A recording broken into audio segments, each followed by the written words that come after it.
जय भीम, जय शिवराय, जय संविधान. मी आयुष्यमान संदीप जाधव, सामाजिक कार्यकर्ता.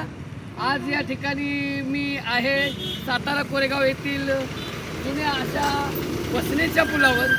या चारोळीतून मी प्रशासनाला आणि सत्ताधाऱ्यांना काही गोष्टी सांगू इच्छित आहे.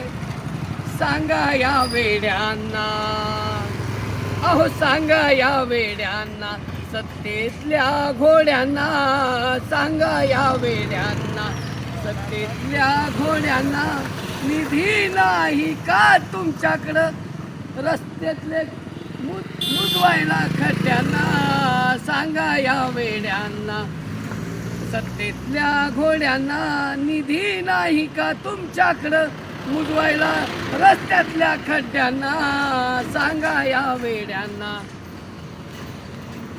सविनय जय भीम, जय शिवराय, जय संविधान. आपण पाहू शकतो वसनेच्या पुलावर पडलेले भयावह खड्डे.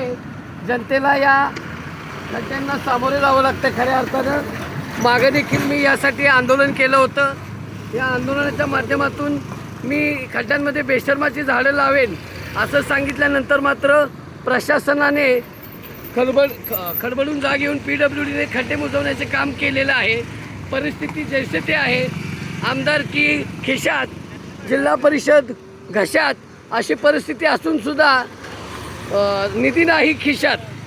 अशी परिस्थिती लवकरच जनतेच्या जीवघेणी ठरू शकते. त्यामुळं प्रशासनाने यात वेळीच लक्ष द्यावे आणि हा संबंधित रस्ता करावा एवढीच विनंती करतो. या घंटानादाने तरी पुन्हा एकदा या प्रशासनाला जाग येईल एवढीच अपेक्षा.